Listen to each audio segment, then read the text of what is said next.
बिस्मिल्लाहिर्रहमानिर्रहीम अस्सलामुअलैकुम वेलकम ते जी आया नु मेरे चैनल इसा होम किचन जी व्यूवर्स आज तुहाडे मैं शेयर करांगी मज़ेदार सी चीज़ आलू पराठा दी रेसिपी।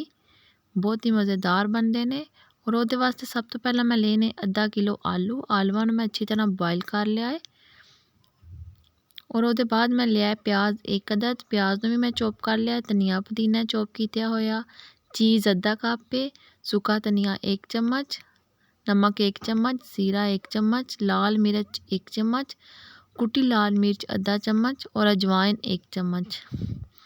सब तो पहला मैं आलूआं नूं अच्छी तरह मैश कर लवांगी।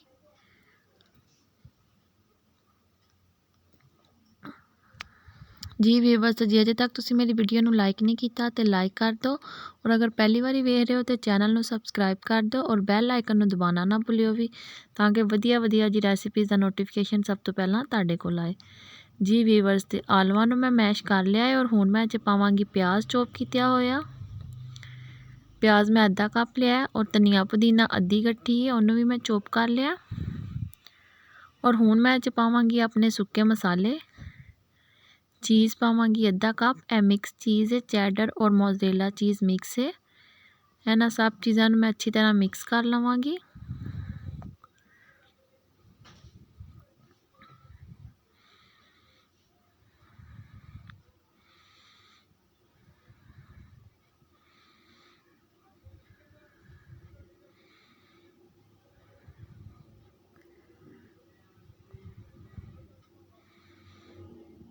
जी तो साडा आलू चीज़ का मिक्सचर जिहड़ा तैयार है और हुण मैं बनावांगी पराठा। पराठे वास्ते मैं आटा लिया नॉर्मल आटा जिहड़ी असीं रोटी बनाने आ उहदा मैं पेड़ा बना लिया और उहनूं मैं एक आम रोटी की तरह बेल लवांगी।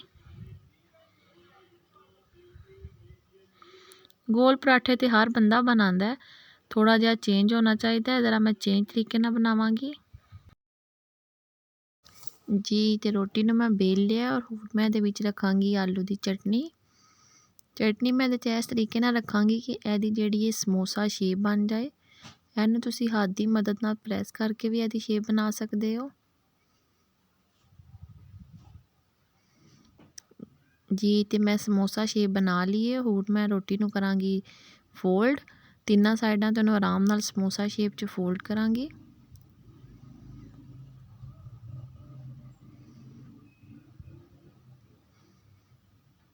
और इहनूं हुण मैं आराम नाल जिहड़ा ना बेल लवांगी, बहुत ज़्यादा भी नहीं बेलना। जी तो हुण तुहाडा मैं एक होर तरीका शेयर करांगी, अगर तुहानूं यह तरीका मुश्किल लगता है इहनूं भी तुसीं आम रोटी की तरह बेल लेना है। और हुण इह च मैं समोसा शेप की चटनी नूं पहलां ही बना लिया क्योंकि और ना रोटी नूं चिपकन का मसला बनता है, इसलिए मैं पहलां समोसा शेप चटनी करके फिर इहदे अंदर डाली है। इहनूं भी मैं बेल लवांगी। ऐसे तरीके नाल मैं सारे पराठे बेल लवांगी। गोल पराठे तो बच्चे रोज़ खा खा के अक जाते हैं, अगर बच्चों को थोड़ा जिन्ना चेंज करके दो तो बच्चे फिर खुशी खुशी पराठा खा लेंदे ने। जी तो तवा मैं गर्म कर लिया, हुण मैं पराठिਆਂ ਨੂੰ ਜਿਹੜਾ फ्राई करांगी।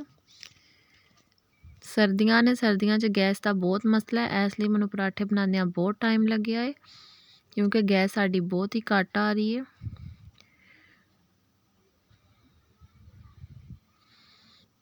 जी तो पराठे साडे फ्राई हो चुके हैं, तुसीं देख सकते हो माशाल्लाह कितना अच्छा क्रिस्पी पराठा बनया है। ऐसे तरीके नाल मैं सारे पराठे फ्राई कर लवांगी। सर्दियां ने सर्दियां चालू तो पराठे बहुत मज़े दे लगते हैं। जी व्यूअर्स तो उम्मीद करनी है कि तुहानूं मेरी अज की रेसिपी चंगी लगी होनी है। अगर तुहानूं मेरी रेसिपी चंगी लगी है तो वीडियो नूं लाइक करो और अपने फैमिली फ्रेंड्स से शेयर करो और कमेंट सैक्शन में दसो कि तुहानूं मेरी वीडियो किवें दी लगी है। और अगर पहली बारी वेख रहे हो तो चैनल नूं सबसक्राइब करो और बैल आइकन नूं दबाना ना भुल्लियो भी ताकि वधिया वधिया जी रेसिपीज़ का नोटिफिकेशन सब तो पहला तुहाडे कोल आए। और हुण मैं एक गोल पराठा बनाया क्योंकि गोल पराठे का अपना ही मज़ा है। वीडियो वेखण का बहुत बहुत शुक्रिया। Thank you so much. अल्लाह हाफिज़।